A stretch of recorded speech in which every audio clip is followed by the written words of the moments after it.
Yo porque te veía como a punto de arrancar y digo, bueno, la presento antes. Seguro. Bueno, voy a hacerlo cortito igual, porque aparte sigue entrando un montón de gente. Qué bien. No sé si quiere, no sé, Carly, qué decís, si esperamos unos minutillos más o arrancamos. Si querés, me parece, arranquemos un poco con la presentación. Yo les voy abriendo a todos los que entren, así, digo, por el horario y todo. Dale, bueno, buenísimo. Bueno, voy a empezar esta presentación con una especie de anécdota que me contó Ana Poliotto, que está ahí en cámara, que es quien muy amablemente hizo un poco de intermediaria para que este encuentro se dé. Así que bueno, gracias Anu de paso ya que estás acá. Que me contó que hace unos pocos años Galia estaba de visita en Rosario y Anu le invitó a recorrer la facu y a presenciar una clase de proyecto. Y Galia entró al salón en silencio, se sentó en una de las sillas del fondo, sacó su cuaderno y tomó apuntes escuchando una de las clases teóricas del Colo Royce, como si fuese una estudiante más, digamos. Y eso me recordó que en una entrevista Galia dice que lo que le encanta de la enseñanza es que, cito, siempre hay alguien que intenta algo que no viste venir, y que según ella enseñar es conocer gente curiosa y atenta a nuevas formas. Que bueno, me parecen dos ideas muy lindas. Galia es docente de proyecto en Columbia y también dio clases en Cooper Union, Princeton y Yale, entre otras, donde, bueno, en Yale recibió el premio Louis Kahn Jr. Chair. Bueno, Galia nunca pierde, me parece, la oportunidad de aprender cosas nuevas justamente, y cuenta que a los 8 años ya sabía que quería ser arquitecta, así que comenzó la carrera en Rosario, en nuestra facu, pero a los pocos años decidió irse a vivir a Nueva York y completó sus estudios allá. Se graduó en City College y realizó su maestría en Columbia, donde fue ayudante de Kenneth Frampton, y de esta maestría se graduó con honores y obtuvo los premios McKim Prize for Excellence in Design y el William King Fellows Traveling Prize, con el cual viajó a Uruguay a estudiar la obra de Eladio Dieste. Luego trabajó con Rafael Viñoli, Bernard Jumí y Enoma, donde participó en el proyecto para el McCormick Tribune, que lo destaco porque, bueno, ustedes lo estudian dentro de la materia. Y bueno, después de eso, Galia inicia su carrera profesional independiente, fundando el estudio Open Office junto a 3 socios, para luego iniciar un camino propio, fundando su estudio SAS, Solomonov Architecture Studio. Trabajó con muchos y reconocidos artistas y realizó proyectos de todo tipo y escala, siempre con un gran interés en el cruce entre el arte y la arquitectura. En su Insta, para cerrar, quería como también destacar otra cosa que me pareció muy linda, que es que en su Instagram hay una frase que describe, pienso, muy bien su manera de trabajar. Dice que 2 cosas hacen que un lugar se sienta bien: una huella del pasado y una pista del futuro. Y me parece que para todos los presentes eso va a ser un poco este encuentro, una reflexión que nos debemos y una motivación para nuestro futuro como arquitectos. Así que bueno, sin más, les presento ahora sí a Galia Solomonov y le agradezco de vuelta mucho, mucho su visita virtual. Cecilia, muchísimas gracias por una introducción tan, tan linda. Tocaste un montón de puntos que son para mí álgidos de las cosas que he desarrollado y muchas gracias por ponerlas en esta introducción. Y muchas gracias por invitarme a hablar en Rosario. Siempre, bueno, ya verán que llevo mucho de lo aprendido y lo recorrido en Rosario en mi carrera. Tengo 54 años, hace 30 años que vivo en los Estados Unidos, y la charla de hoy se llama La arquitectura como herramienta de sutura.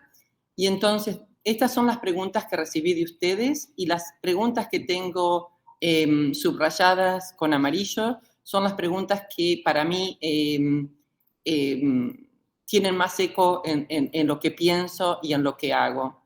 Yo no veo diferenciación entre lo que uno piensa y lo que uno hace.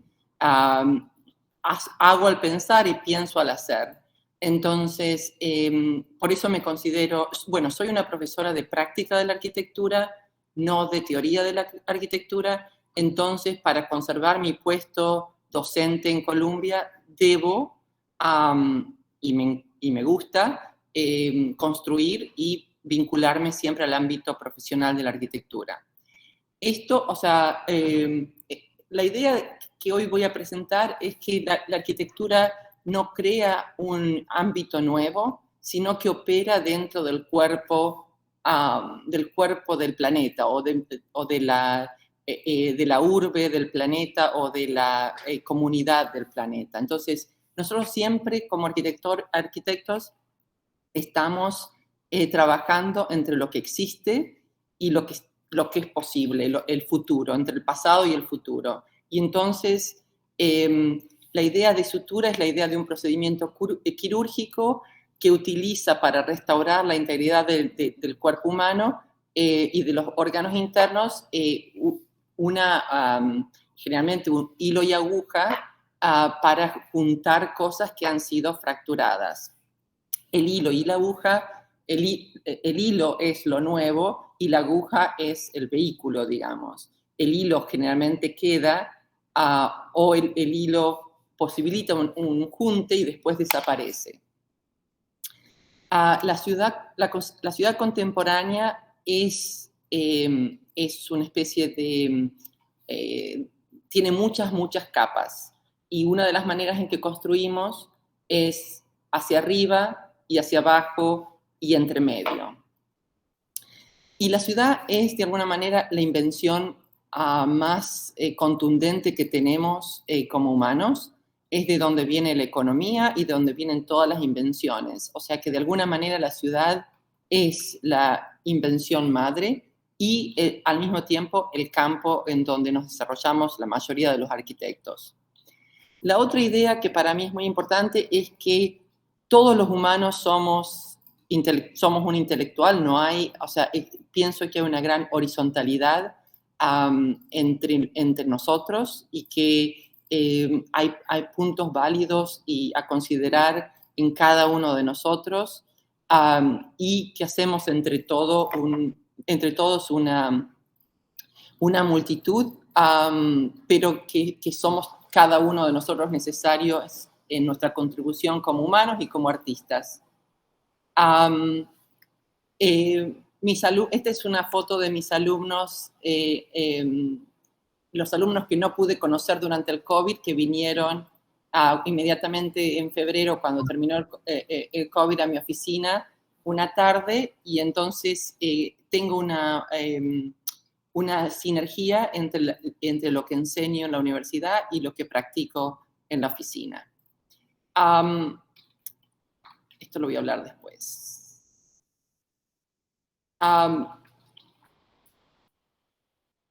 Otra idea muy seminal para mí es una idea de Bernard Tschumi, en donde él dice en inglés: architecture is not about the conditions of design, but about the design of the conditions.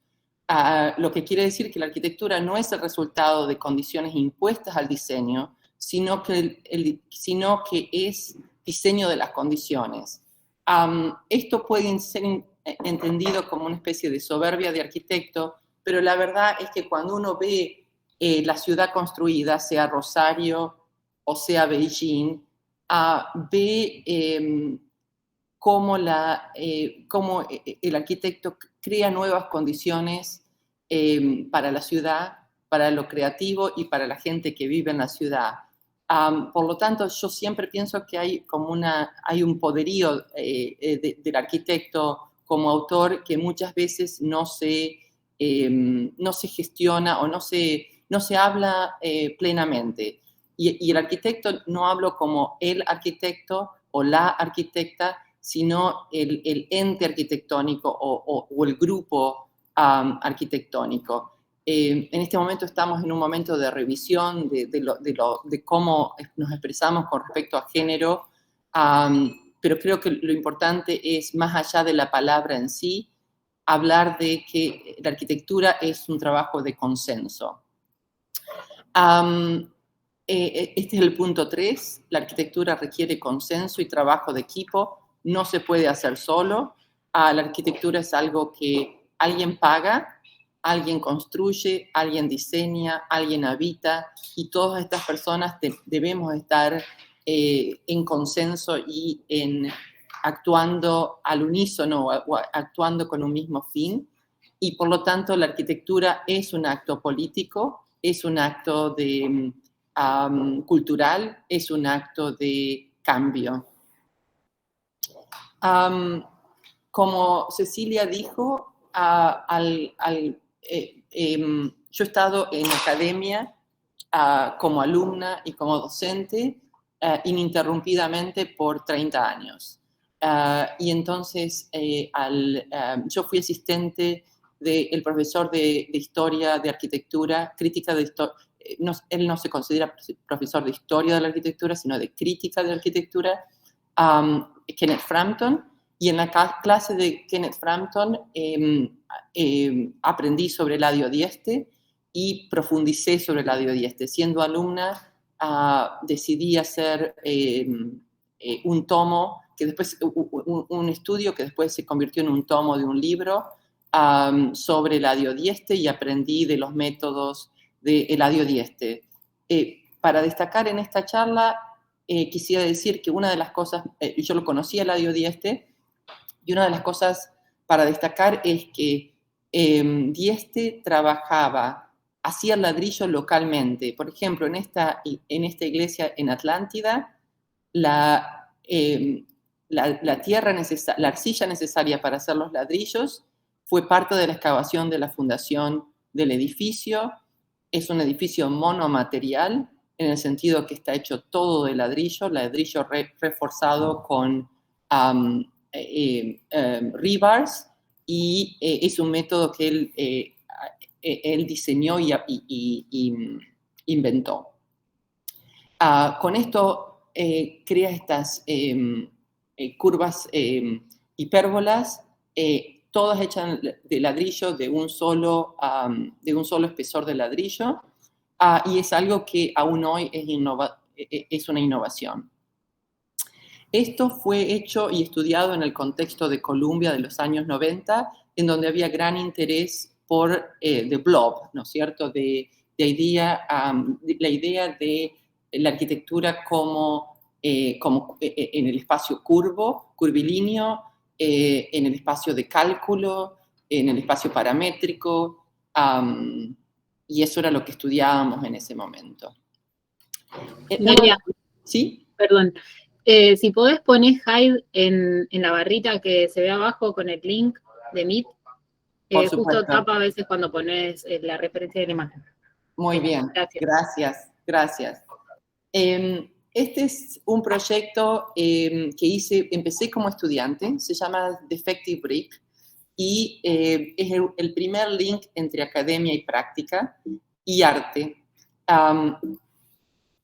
Esto se convirtió en un proyecto de ladrillos de cal, hechos a mano, diseñados parte digitalmente y parte a mano.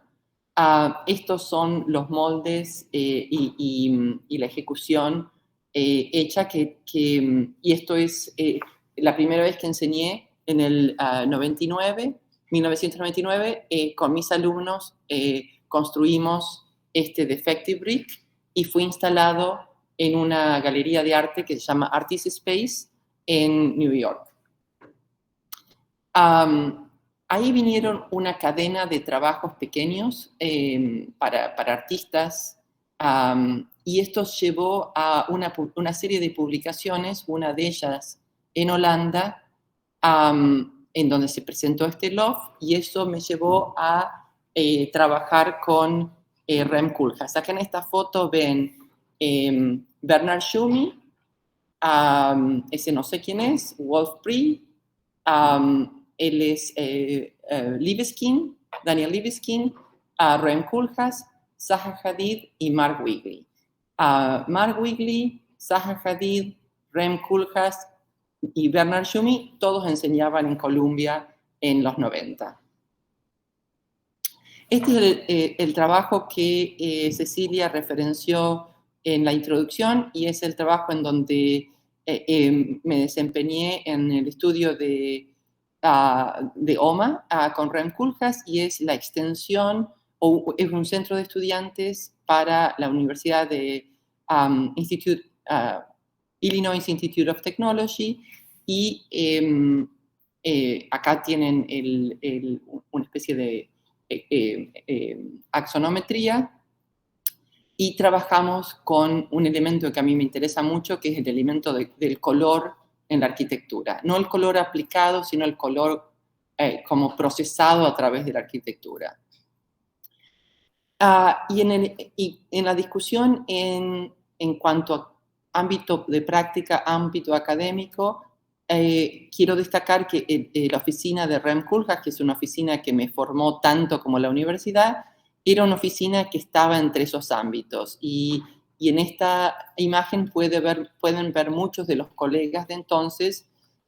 Yo en ese momento vivía en una casa, compartiendo la casa con Bjarke Ingels y Joshua Ramos y Dan Wood, y era una especie de... y Matthias Holwich, y era una especie de vida en donde vivir y trabajar se mezclaban mucho. A partir de ahí, en el 99, inicié mi primera oficina, Open Office, y este es el grupo de Open Office en el año 2000. Y retorné a New York en el 2000. El primer proyecto que construimos con Open Office fue Dia Beacon, que es la conversión de algo viejo, una fábrica de Nabisco, en un espacio para el arte. Arte minimalista, y acá tienen...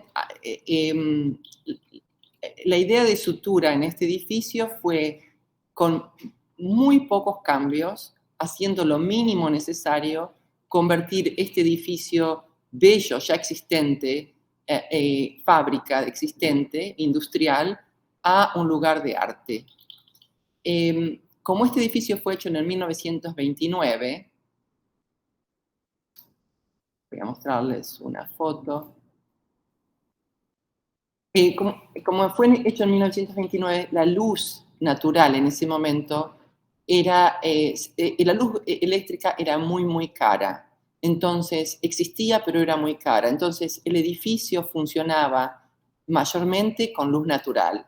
Y esa condición de luz natural es una condición que resaltamos en reorganizar esto para hacer museo.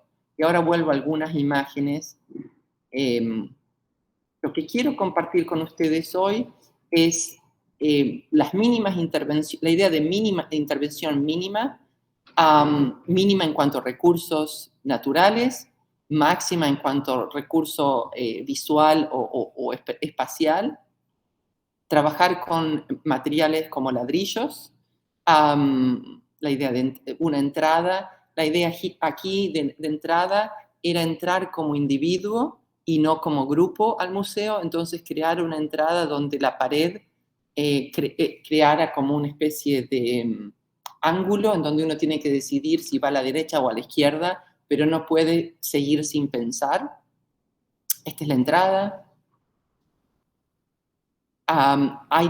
También acá hay otro tema que a mí me interesa, que es la relación entre el paisaje y el interior, la arquitectura y el interior, y siento que el paisaje y el interior son como continuos de la arquitectura. Y el detalle. Entonces, por ejemplo, esta es una plataforma de madera Ipe de Brasil, natural, y con tornillos de acero inoxidable que están en una grilla agujereada la madera, así los tornillos caen exactamente en un lugar, y ese lugar está predeterminado por el arquitecto, predibujado. Esta plataforma tiene bordes de hierro. La idea es que cuando ustedes ven este edificio, ven muy poco la mano del arquitecto. Acá, por ejemplo, en esta foto pueden ver que esta pared es una nueva pared, este portón es un nuevo portón, acá se cortó todo, esta torre se rehizo de ladrillo. Pero es muy poco la apariencia o la expresividad de lo cambiado desde afuera. Ahí está la pared nueva, es un retaining wall. Adentro es lo mismo, las intervenciones son muy acotadas. Acá hay dos tipos de vidrios, los dos son nuevos. Uno translúcido para las partes de vidrio que no se mueven y transparente para las partes de vidrios que se abren, tratando de crear, atenuar el paisaje desde adentro. Así se puede concentrar uno en el arte. Voy a hacerlo breve para... Esta es una imagen del interior, donde ven que el interior es en un día normal. Si uno va con un medidor de luz de esos de fotografía, hay más luz adentro que afuera, porque el techo está pintado de blanco y eso refleja la luz y crea más eco de luz adentro que afuera. La obra de Richard Serra. La obra de Michael Heiser. Estos son, se llaman norte, sur, este, oeste, y son formas empotradas en el piso, hechas de acero. Un detalle, la fabricación de estas obras, la obra final, y el artista Michael Heiser con su perro frente a la obra final. El subsuelo.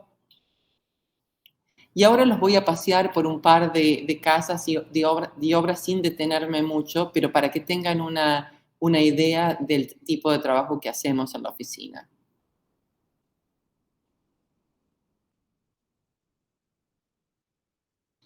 Estas son casas en la ciudad de Nueva York o muestras de arte en Malva, en Buenos Aires, o en una galería de arte, o una instalación en una universidad, una casa que es una refacción de una casa existente, con una ampliación, la iluminación, la interioridad, el paisaje, todo considerado como parte de un continuo, o una obra que es un centro recreativo, usando el techo como parque, una casa para una familia con arte y arquitectura mezclado. Esta es una obra de Ricky Tirabanija, un artista que vivió en Argentina, de origen tailandés. El resto de la casa, mezclando lo viejo con lo nuevo, arte con arquitectura, cómodo con incómodo, rococó con minimalista, creando como capas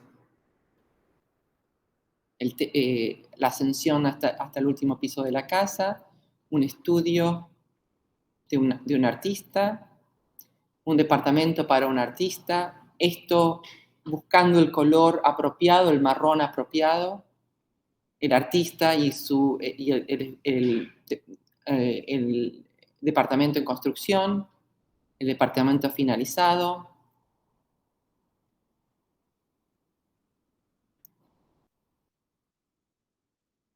Una instalación hecha en el 2011 en Colombia, que es un inflable entre dos edificios existentes, hecho con los alumnos. Y ya van a ver esta instalación hecha este año, 10 años después. Una obra que es la refacción de otra fábrica, en el caso de esta, para una nueva fábrica.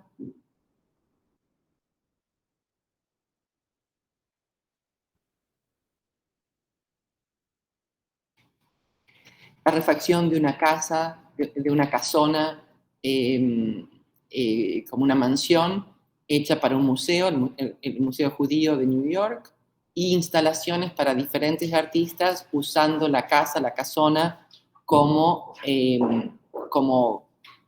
vehículo.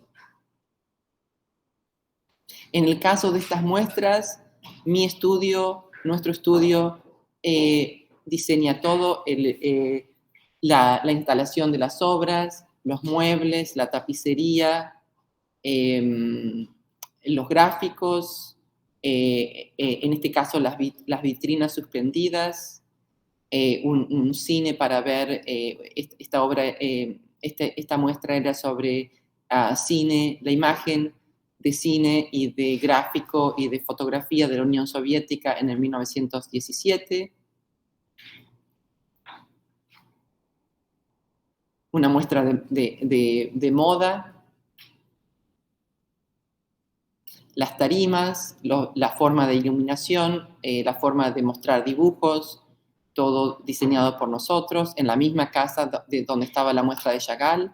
Esta es de Mizrahi, la misma casa que vieron con el Chagall azul, y esta misma casa con Modigliani, una muestra de esculturas y dibujos de Amadeo Modigliani.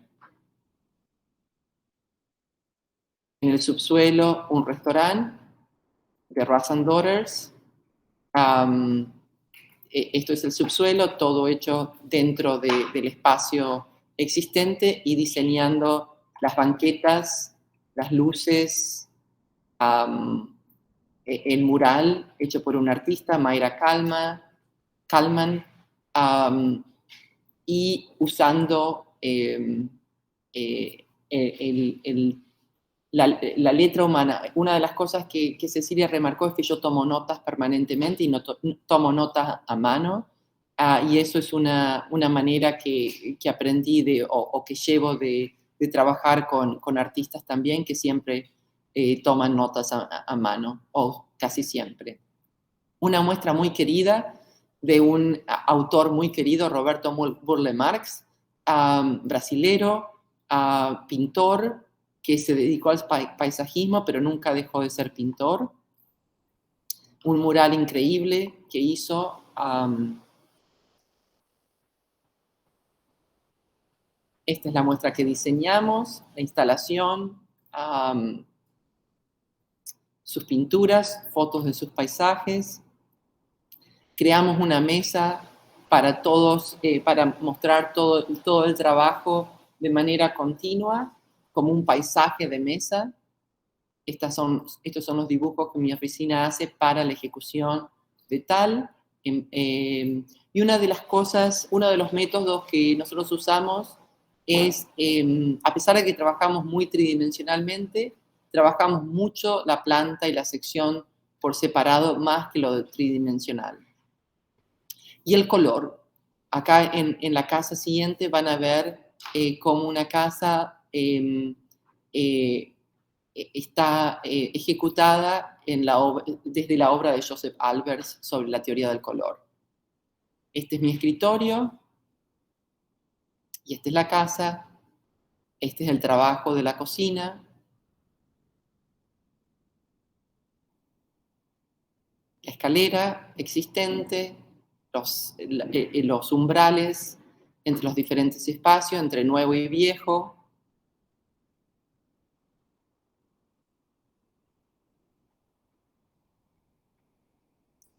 El ático, la textura, los ocupantes, un restaurante, también en un subsuelo, los detalles constructivos, la relación con el arte, una biblioteca para Rosario,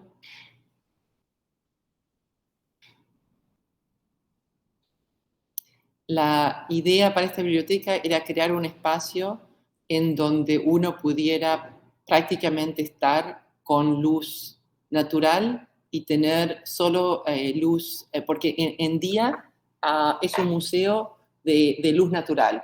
Solo el arte se ve con luz natural, la luz artificial está de refuerzo en situaciones de emergencia, si hay un incendio una noche o algo así, pero el arte se ve con luz natural, y entonces en esta biblioteca queríamos experimentar lo mismo, crear un espacio continuo que fuera climatizado por la tierra de manera geotérmica e iluminado por el sol de manera con el lucernario enfocado al sur, como en día los lucernarios están enfocados al norte, en el hemisferio norte, en el hemisferio sur la misma condición se da hacia el sur.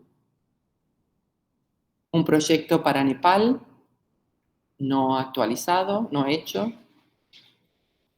Y una serie de casas, esta es una casa reacondicionada de 1830, y lo que ven refaccionamos la casa, esto es una pintura hecha por nuestro estudio, y lo que ven es, hicimos una pileta adelante de la casa, una piscina o pileta. Esto es en planta, en sección más cerca, en sección a través de la pileta, y esta es la pintura desde el agua mirando hacia la casa y desde la casa mirando hacia el agua, sobre el río Hudson. Otra casa que recientemente se ha completado en la misma zona, esta es de cemento y madera.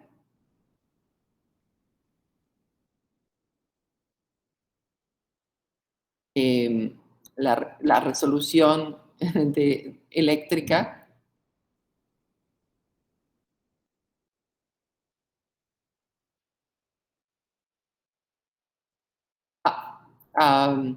Y esta es una obra con la que quisiera terminar, así tenemos tiempo para preguntas, que es con los alumnos de Columbia, el inflable que hicimos este año. Esta es la última foto de la casa, de esta casa. Es... no,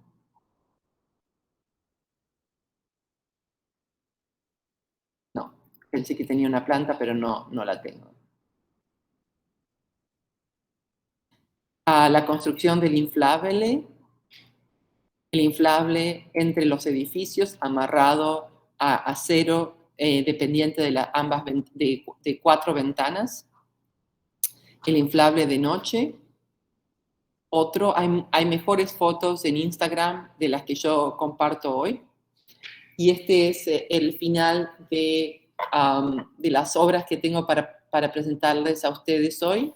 Y quería dejar tiempo, así puedo satisfacer cualquier pregunta o dialogar con ustedes de la manera que les parezca.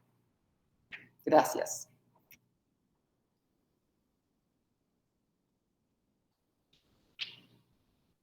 Bueno, gracias, Gali, aplaudimos en silencio. Veo. Fue como un bombardeo de cosas hermosas que pasaban muy rápido. Pero lo bueno de esto es que queda todo grabado, así que lo podemos ver muchas veces más. Y yo estaba pensando lo mismo, tengo que ver esta charla mínimo 3 veces para incorporar. para incorporar todo lo que mostraste. Qué grosa, Galia. Ay, muchas gracias. Si hay alguna cosa que quieren que me detenga un poquito más, con gusto lo hago. Y por supuesto, la charla está grabada y si tienen preguntas, podemos organizar para charlarlo en más detalle. Vale. Igual lo otro también que pensaba es que hay un montón de material como de archivo y de la cocina, digamos, de las obras y los proyectos, que está buenísimo porque no es fácil encontrarlo googleando de alguna manera. Entonces es como que nos mostraste un montón de cosas sí, inéditas. Exacto. Material inédito. Bueno, una de las cosas es que una de tus preguntas, y que podemos empezar por ahí, es la idea de que si una persona que no proyecta es el profesor adecuado para enseñar. ¿Puede alguien que no proyecta ser un docente de proyectos? Esa es la pregunta, y es algo que he considerado y me encantaría saber qué piensan ustedes.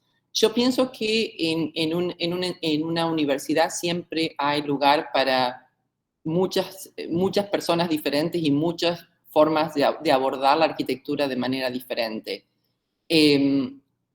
Pero pienso que como vamos más y más hacia la especialización, es muy posible llegar a un momento donde no haya gente proyectando que enseñe y no haya gente que enseñe proyectando. Y eso sería un problema, y el problema, la forma que puedo ilustrar ese problema es la relación entre la música clásica y la música pop. La música clásica y la música pop se han desvinculado casi totalmente, en el sentido de que es muy difícil que una persona que hace música clásica cree música pop o esté en el ámbito pop, o una persona que hace música pop esté en el ámbito clásico. Y eso ha creado una desvinculación y una debilidad yo creo en el sistema de música popular y en el sistema de avanzar lo específico de la música. Entonces pienso que es importante admitir variedad de gente a la práctica y a lo académico, pero mantener una mezcla de practicantes enseñando proyectos y de teóricos en las prácticas de arquitectura más importantes.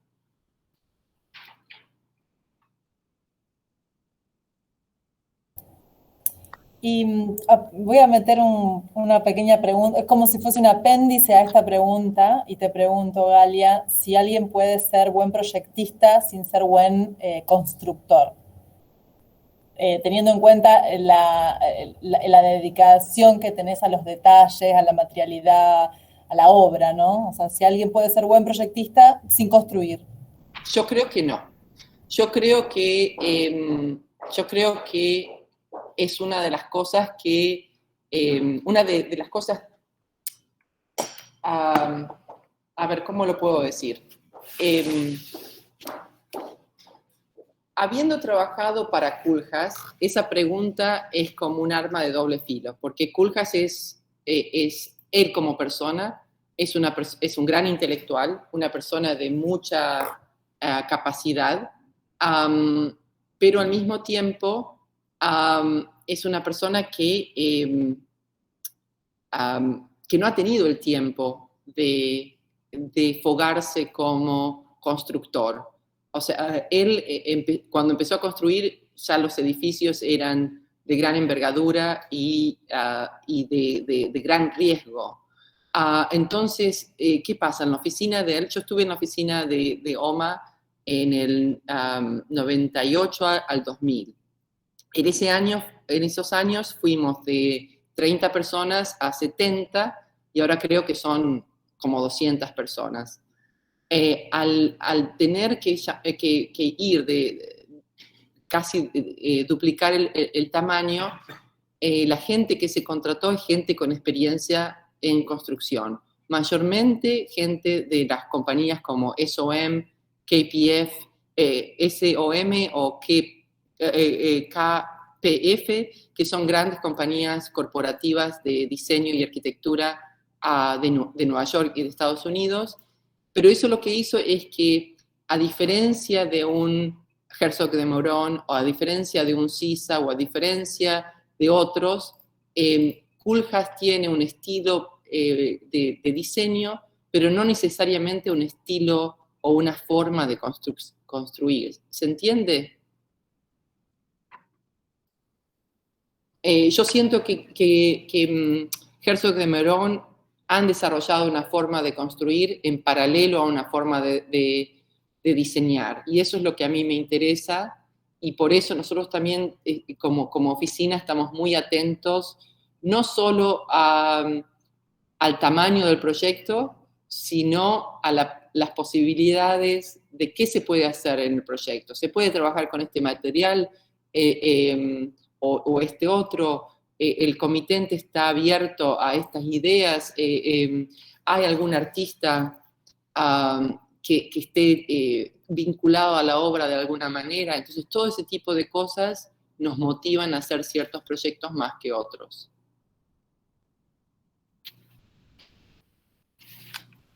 Gracias.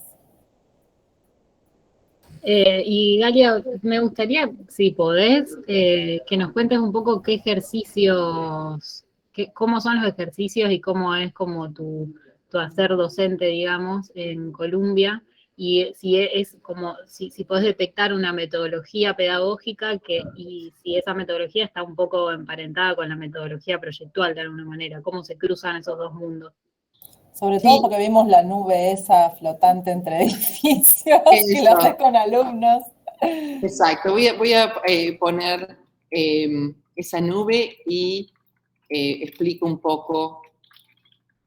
Yo enseño 3 cosas en Columbia. En el semestre de otoño, que es el presente, enseño housing, que es habitación multifamiliar. En ese ámbito trabajamos en la escala entre urbanismo y arquitectura, entre interioridad y la escala de la arquitectura, y entre paisajismo y arquitectura, que son 3 ámbitos que me interesan mucho. Y acá tienen que pensar que en los Estados Unidos la arquitectura está separada. Urbanismo y planeamiento son carreras diferentes que arquitectura. No necesariamente hay coincidencias. Diseño interior es completamente diferente y paisajismo es también diferente. Yo no sé bien cómo es la estructura en este momento en Argentina, pero cuando yo estudié en Argentina, arquitectura y urbanismo era una sola carrera, y la idea de diseño era que había una idea de diseño a muchas escalas diferentes. Entonces, una de las cosas que yo insisto en Columbia es en la idea de que a pesar de que tenemos todas las herramientas para diseñar tridimensionalmente desde de entrada, yo creo que es muy importante desvincular plan y sección y 3D. Entonces, ¿por qué? Porque yo vengo de las matemáticas. Yo fui al Politécnico antes de ir a la Universidad Nacional de Rosario y antes de ir a City College y antes de ir a Columbia. En el Politécnico hacíamos matemática de avanzada. Uno no puede resolver una ecuación de múltiples incógnitas sin disminuir las variables. Entonces, lo que yo pienso es que, y lo que enseño, es que uno diseña o en plan o en sección al principio. Es como hacer un rompecabezas. Empezás con ciertos parámetros y cuando esos parámetros encajan en plan o en sección, entonces podés moverlos al 3D. Pero no creo que uno pueda usar todos los parámetros al mismo tiempo y concebirlos todos al mismo tiempo. Entonces, eso es una forma en la que enseño, y la otra forma en la que enseño es con una especie de ida y venida entre las escalas y pensar que hay siempre un vehículo tectónico que vincula lo interior con lo exterior y lo exterior con lo urbano, y que de alguna manera algo que tiene sentido funciona en las 3 escalas, en la escala ergonómica interior, en la escala arquitectónica y en la escala urbana. Con respecto al inflable, tengo muy pocas fotos aquí, pero este inflable fue concebido, muchísimos dibujos, es una especie de nube tridimensional, calculada los vientos, la superficie, los cables, y construida por los alumnos y tensionada por los alumnos. O sea, eran 19 alumnos. Esto es de nylon, es muy, muy liviano, pero por supuesto está en Nueva York, donde los vientos son muy fuertes, y dentro, lo que estamos haciendo en esta instancia, lo que estoy haciendo yo ahí arrodillada, ¿ven esa manguera blanca que tiene esta chica de pantalones negros? Esa manguera blanca tiene un LEDs adentro, esos LEDs van por las costuras, ahí hay una toma de aire, y entonces hay aire que está permanentemente entrando al inflable, y acá no se ven los motores inflables, pero esto está inflado constantemente, y las luces se controlan desde una tableta fuera, y pueden ser cualquiera de las luces LED. Yo pienso que es muy importante construir algo con alumnos, y pienso que es muy importante calcular, o sea, sobre todo en esta época donde es tan fácil desvincular lo físico de lo digital. Pienso que es aún más importante ahora que hace 10 años, que hace 20 años, construir cosas juntos.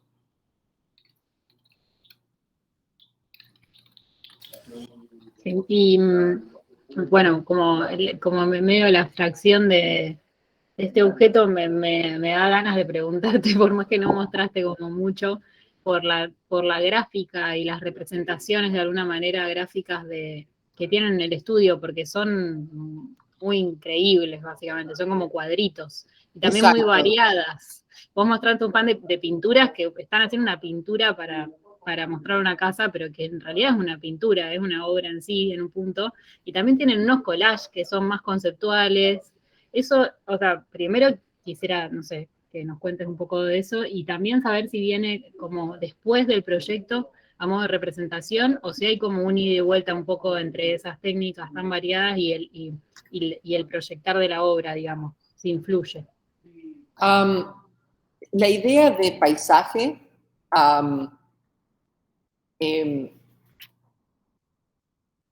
surgió hubo un grupo de proyectos en donde, ahora muestro así.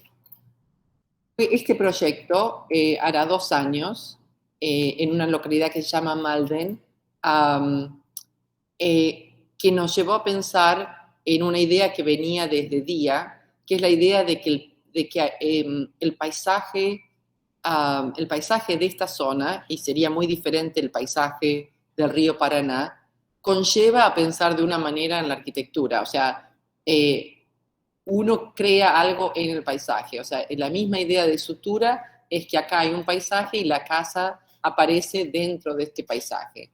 Entonces, estas pinturas, y si ven en nuestro website, hay toda una cadena de pinturas, y sigue habiendo, son pinturas que tienen que ver con, son collages que vienen de otras pinturas, y nosotros, y digo nosotros porque es un esfuerzo colectivo, no solamente mío, nosotros gestionamos o creamos la nueva capa arquitectónica, y de ahí sale la idea de collage,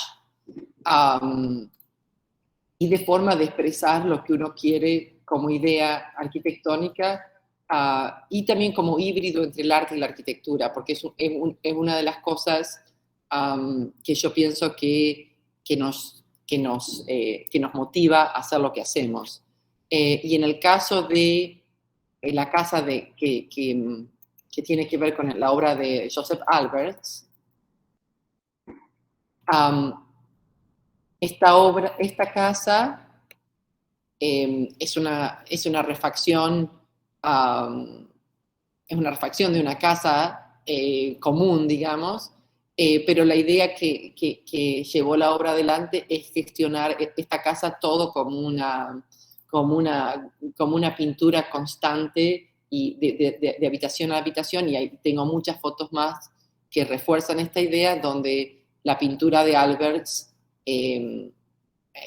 viaja por la casa de alguna manera. Y entonces estas son ideas desvinculadas de alguna manera, pero una vez que surge la idea es cómo convencer a los comitentes que esta es una idea que vale la pena vivir en una casa que sea una obra de Joseph Alberts. Y entonces ahí es donde entra la idea que nosotros no solo estamos interesados, por ejemplo, nosotros no nos gusta publicar las obras o en revistas o cosas así, porque mi sensación en el pasado, donde tuve una especie de mini éxito, es que venía mucha gente al estudio que venía porque había visto un artículo en una revista y no porque realmente entendía la forma en la que trabajamos.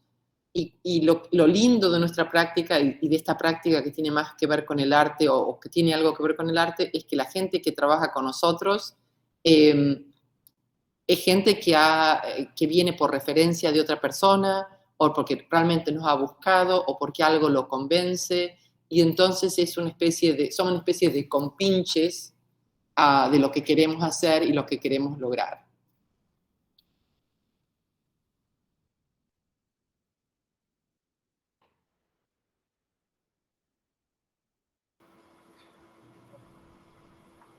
Hola, yo quería hacer una pregunta, no sé si es posible.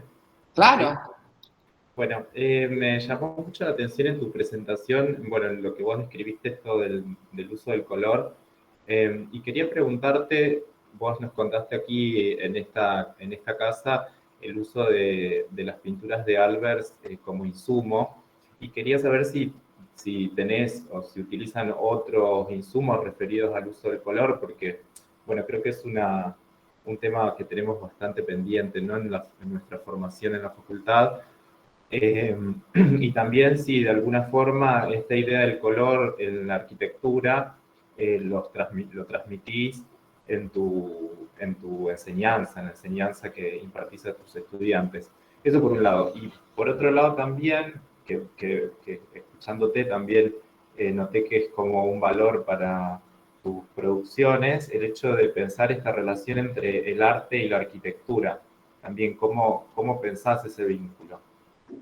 Muchas gracias, Tomás. Las dos preguntas me vienen muy bien para explicar algo que tal vez no he explicado. Para mí el color es... y la relación, mi interés con Albers es porque Albers... la teoría de color de Albers era que el color es científico, o sea, los colores tienen relaciones, valores y pueden ser cuantificados. Una de las cosas que yo hago hincapié con los alumnos es que los colores están organizados y tienen equivalencias y tienen relaciones proporcionales, matemáticas, y veo el color como algo matemático, y veo la belleza como algo matemático. O sea, una de las cosas que a mí siempre me interesa es cuando Albert Einstein, que era científico empírico, no empírico, teórico, pero no empírico, no pudo, teorizó la relatividad, pero no la pudo probar empíricamente. Cuando le preguntaron una vez cómo sabía que la teoría de la relatividad era correcta sin haberla probado, él dijo porque es bella. Y la idea es que las cosas extremadamente lógicas son bellas. O sea, uno llega a una especie de hiper funcionalidad en donde se encuentra lo bello con lo cierto. Y entonces, eso no es algo que lo encuentro todos los días, no es algo que es cotidiano, es algo que a veces pasa y a veces no pasa. Es como una búsqueda. Entonces, lo que yo trato de comunicar a los alumnos es que esta relación de arte y arquitectura es la búsqueda, es la hipotenusa, es la variable que tiende al cero, no es algo que poseemos. Y cualquier persona que es muy, muy buena en lo que hace, se convierte a lo largo en un artista. Un sastre que hace una muy buena prenda es considerado un artista. Un cocinero que cocina muy, muy bien es considerado un artista.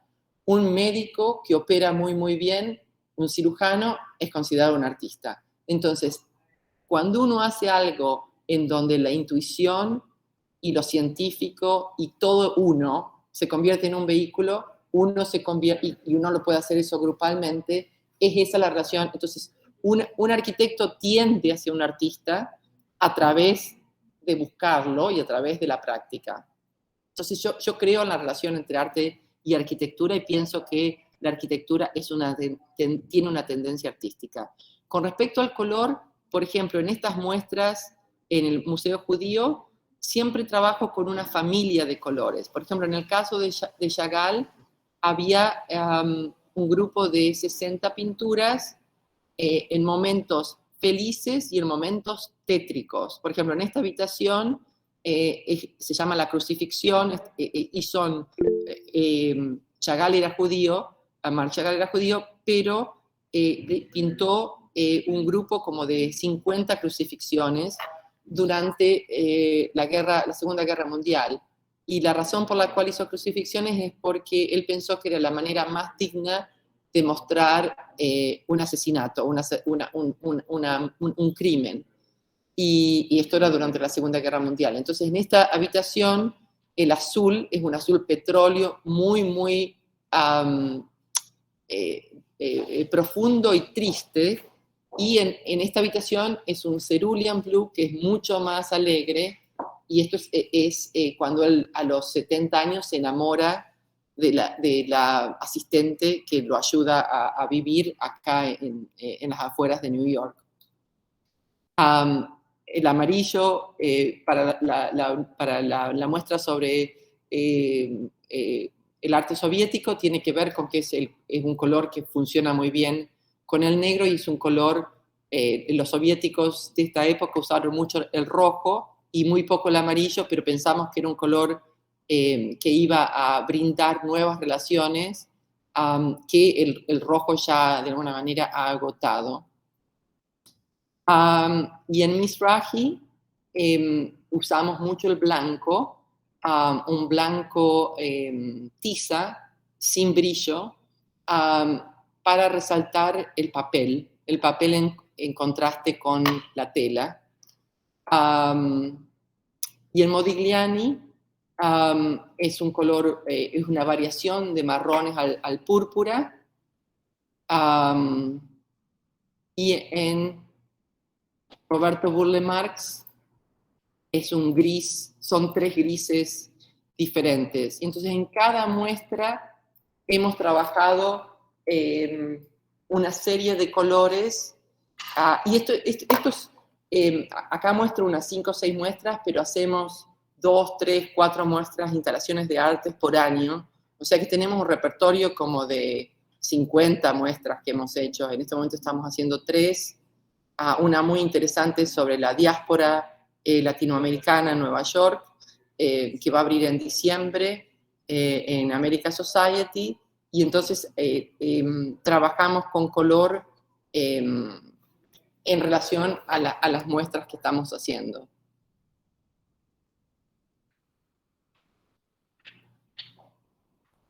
Bueno, muchas gracias. De nada, un gusto. Con color y con forma, porque aparte diseñan, o sea, por lo que dijiste antes de la mesa, van diseñando todos los mobiliarios, ¿no? Y la manera Claro. Esto está todo hecho con MDF, con particle board, ¿cómo le llaman? Es el fibrofácil, para nosotros es el fibrofácil. Fibrofácil, que lo reciclamos y lo trituramos después de usado y pintado, o sea, añadido con esta pasta que acá le llamamos Bondo, que es una pasta que se usa para arreglar autos, y se lija y pintado con pintura común, digamos, con Benjamin Moore, pero con cualquier pintura se puede pintar esto, pintura acrílica.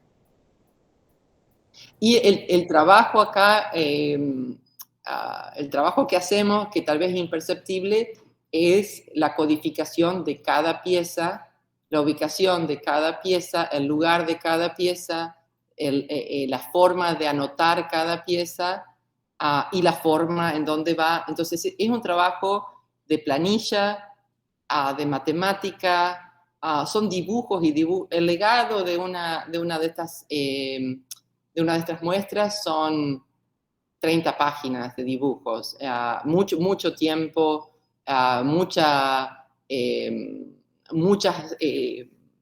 planillas, y un trabajo de mucha meticulosidad o sea, yo tengo un equipo, soy muy afortunada de tener un equipo que es gente que o se ha formado conmigo o que viene a trabajar con nosotros sabiendo que es algo minucioso y lento y que no necesariamente lleva a la fama. Le quiero dar la palabra a Pilar, que es una alumna que levantó la mano para hacer una pregunta, pero antes te quiero preguntar, hablando con esta meticulosidad que hablas y los legajos desarrollados para una muestra, me imagino para una casa, los legajos eternos que debes tener, si le dedicas como el mismo tiempo, le dedicas el mismo tiempo a la idea, como al primer momento de gestación del proyecto, o digamos si ese momento, si ese partido, esa primera idea, ese primer sketch que haces, lo haces rápido y luego el tiempo está dedicado en todo esto, o si te lleva la misma cantidad de tiempo. Sí, no trabajamos con idea inicial.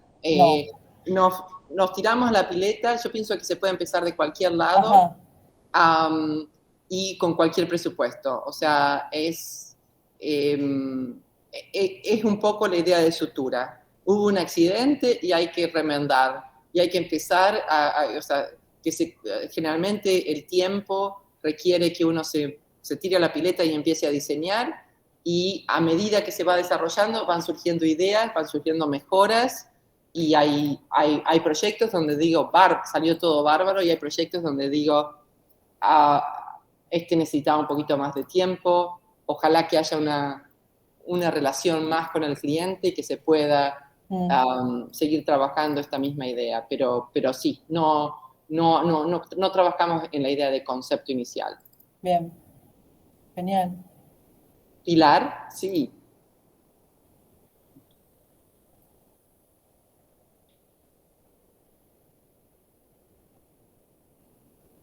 ¿Se arrepintió Pilar? Me parece que sí. No sé ni si está, a lo mejor se le había apretado el botoncito. Sí, se ve que sí. Bueno, pero igual como que me queda en esto que decís de que se puede empezar por cualquier parte, me vuelvo a acordar de un collage que está por lo menos en Instagram, en tu Instagram, que son como, o sea, quisiera mostrarlo, pero no es imposible que se vea, me parece, que es, espérame, de la renovación para la Universidad de Artes, sí, que la mostraste, pero no puntualmente ese collage, pero que básicamente son un montón de elementos separados que se van superponiendo y algunos están presentes en el proyecto. claro. Entonces, como en un punto podés arrancar de un dibujo de piso incluso. Exacto. Entonces, creo que sé cuál es el que decís, a ver si está en el website. Que hay una gran columna. Ahora, creo que va a venir ahora. Esta es la pileta, el collage de la pileta de la casa de Malden. Esta es la casa de Cold Spring. un departamento que estamos renovando.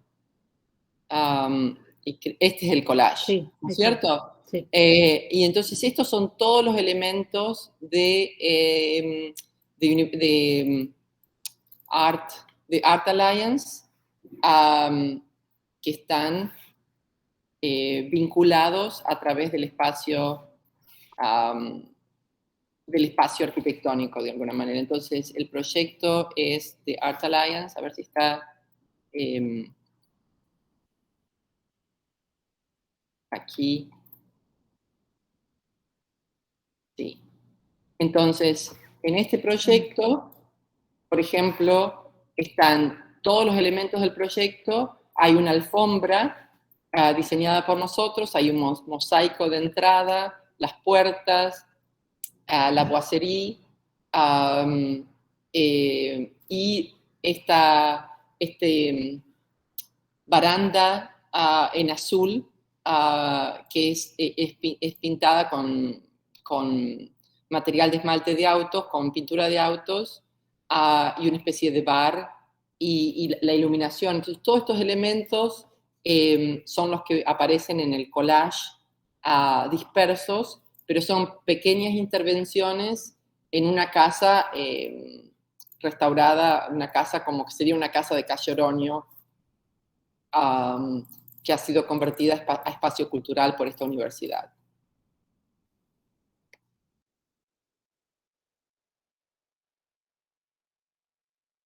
Está buenísimo. Son pisos, otros son, no sé, mobiliarios, otros son intervenciones posteriores de ustedes y arman el proyecto general. Me parece como súper claro en el collage. Y otra cosa que bueno, yo por ahí me agarra la de hacer 1000 preguntas, pero los reflejos estos con estos como paneles de espejos que distorsionan, eso es un elemento que se repite bastante, me parece. Bueno, ¿está Galia?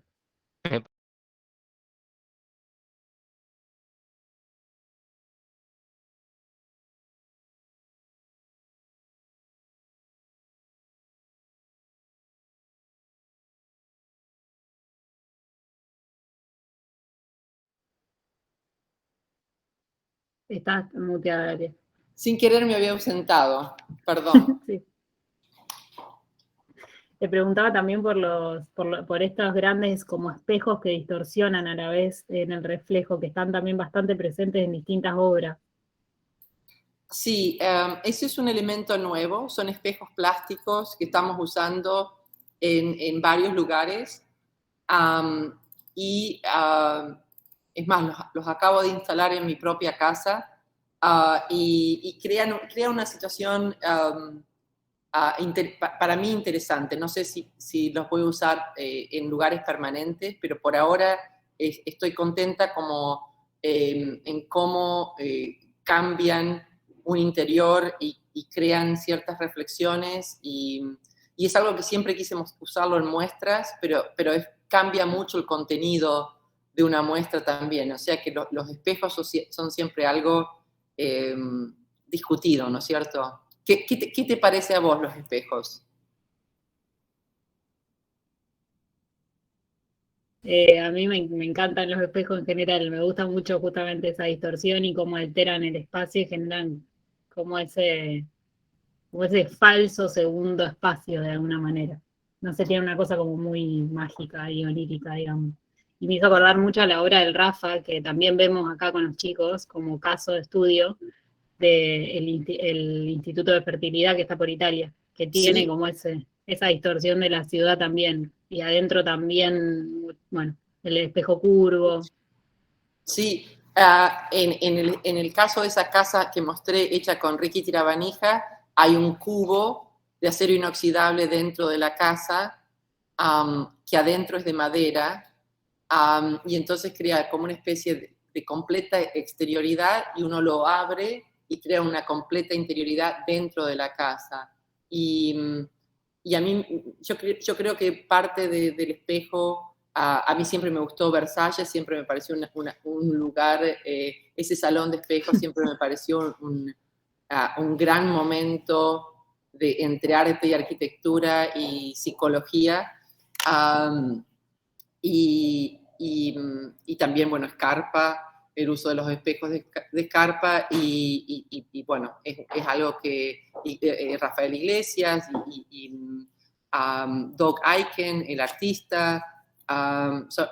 Sí, me interesa mucho el espacio del espejo y el espejo como artefacto de distorsión, no necesariamente de reproducción. Y la idea también, una idea muy presente en nuestro trabajo es la idea de marco. El marco, enmarcar un paisaje, enmarcar una interioridad, enmarcar un edificio, la parte nueva dentro de lo viejo dentro de lo nuevo.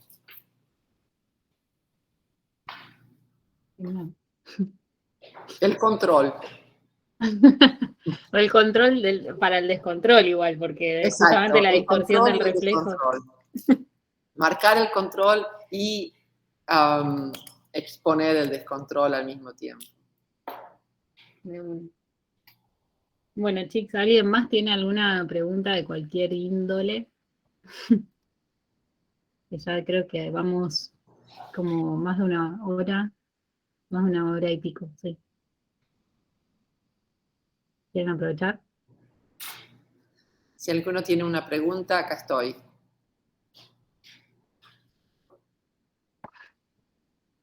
Bueno, ¿Les puedo hacer una pregunta ya a ustedes? Sí, hablen. ¿Cómo está compuesta la clase, Cecilia? ¿Esta es una clase de proyecto, de teoría? ¿Cuántos enseñan? ¿Quiénes enseñan? ¿Quiénes son alumnos? Como este ciclo de este año lo organizamos entre Historia de la Arquitectura y Pedagogías del Proyecto, que son dos materias. Bueno, Historia de la Arquitectura es totalmente teórica y Pedagogías del Proyecto mezcla un poco teoría y como práctica, porque los chicos tienen que proponer en un ejercicio este año. Y es una materia optativa.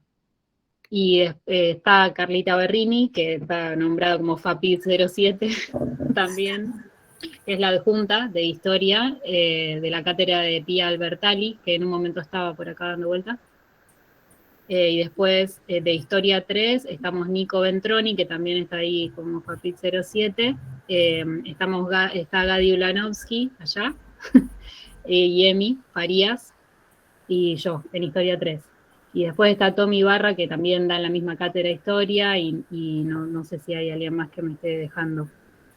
Y después de Pedagogía del Proyecto está María Eva Contesti, y Rodo Corrente, creo que estaba Karaimovich por ahí, y no sé si hay alguien más del equipo docente. Tommy y Franco Calice y Ana Braghini, que no sé si estaba acá y no sé si fue. Bueno, somos muchos docentes. Qué bueno, qué bueno. Y hacen como una especie de... la clase que yo presencié, que Ana recuerda, era una clase de teoría y historia, y era una clase tipo lecture, o sea, una persona presentando y todos los demás sentados. ¿Estas clases que ustedes hacen en este momento son seminarios o son lectures? Igual con la que vos presenciaste fue una de Juan Manuel Royce, que es titular de una cátedra de proyecto, digamos, los primeros 3 años de proyecto. Pero el Colo Royce, digamos, siempre dio mucha teoría, da textos para leer, como que tiene una intención siempre de que no se separen los mundos de la teoría, la historia y el proyecto de arquitectura. Claro, claro. Lo que me llamó la atención es que era como lo que nosotros llamamos un lecture, o sea, al frente de la clase con la gente sentada del otro lado, y una clase preparada como una... desde un podio. Tipo seminario. Claro, que es, nosotros las estructuras que tenemos de clase, tenemos 3 tipos de clases diferentes. El estudio, que es el profesor yendo de asiento a asiento, hablando con los alumnos dentro del proyecto y dibujando o hablando sobre el proyecto. El seminario, que es un grupo de 12 o 18 o 20 máximo, alrededor de una mesa, que es una discusión generalmente alrededor de un texto, y el lecture, que es un profesor detrás del podio y la gente sentados tomando notas y o sea, solo se puede hacer preguntas en el momento donde el profesor pregunta si hay alguna pregunta, pero uno no puede cambiar la estructura e interrumpir en cualquier momento. Y de alguna manera esa formalidad se lleva muy adelante dentro de Columbia, a pesar de que las cosas han cambiado mucho, esos 3 tipos de modalidades se mantienen bastante. Y veo que ustedes tienen modalidades, algunos otros tipos de modalidades, no solo esas. Pero eso, o sea, las 3 modalidades se dan dentro de todas las materias. Por ejemplo, No, housing. una cada uno. No, estudio, No, o sea, estudio. El proyecto es siempre alrededor de descrits y crits. O sea, el crit es la presentar el enchinchada. proyecto dentro de un grupo de 3 o 4 o 5 o 6 críticos. Sí, Claro. Bien. No, bueno, acá también proyectos más que nada de taller, que sería tipo estudio, pero con alguna que otra teórica tipo lecture, digamos. Y en el mejor de los casos, algún momento de debate, si se dignaron a leer, que por ahí hay como un poco de reticencia a leer para proyectos, por lo general. Claro. Pero depende, igual es muy variado, depende de las cátedras, como que hay muchos mundos dentro de la APID. Somos un montón, pues como esa densidad de población por ahí es muy distinta en otros lugares del mundo, entonces también hay mucha variedad. Claro. Muy interesante. Sí. Habrá que ir y tendrás que venir y sí, con mucho gusto. También la otra diferencia es que yo estoy referenciando a escuela de graduados, no escuela de grado, que se enseña diferente y los grupos son diferentes, los números de gente son diferentes. Claro, sí, también. Sí. Sí. Pero con mucho gusto, yo voy a estar en Rosario en diciembre, siempre en diciembre, del 26 al 2 o 3 al 3 de enero, y después, después ahora que el COVID se ha superado bastante, me imagino que retomaré mi ritmo de ir a Argentina 2 veces al año, en diciembre y también en el invierno, entre mayo y septiembre en algún momento. Así que en ese momento los visitaré. Dale, bueno, lo gestionamos. Sí. Y si vienen a Nueva York, a Columbia o mi oficina está en el West Village, Columbia está Uptown, y déjenme saber si están acá y visitan a cualquiera de los 2 lugares. Genial, hermoso. Bueno, nos queda pendiente también. Qué ilusión. Sí, se va a hacer más fácil ahora viajar. Ilusionada. Galia, agradecerte mucho, en realidad muy lindos los trabajos. Realmente, vamos a ver ahora cuando vuelvas, pero así para hacerlo más grande y que te escuchen más personas, y aparte para mostrar el trabajo, porque pensaba en esto que comentabas de lo importante que es el tema de construir y proyectar. De ese tema, ¿no? De ser un buen proyecto y de construir en eso, porque se nota mucho en el trabajo, en la calidad del trabajo, y en cómo eso de poder atacar algo desde diferentes frentes. Y eso, no sé, como que se ve es súper lindo. O sea, por lo menos lo fuiste mostrando así muy rápido y después lo volviste explícito. Y es una idea muy linda también de pensar, o sea, de cómo pensar o ponderar arquitectura. Yo amo ser arquitecta, me encanta trabajar en arquitectura, me parece que es la mejor profesión del mundo y me encanta la construcción. O sea, es un placer cuando un proyecto empieza a ser construido, y es un placer las relaciones con la gente que construye y entendernos mutuamente. Y sí, disfruto mucho, me gusta mucho construir a toda escala. Gracias. Y te felicito por Beacon Día, que estuvimos con Carla Berrini, quien habló recién en el museo, y chapó. Gracias, gracias. Hermoso, gracias. Hermoso edificio, hermoso, hermoso, hermoso. Gracias, muchas gracias. Sí. Quedamos en contacto. Muchas La pasé gracias. muy bien.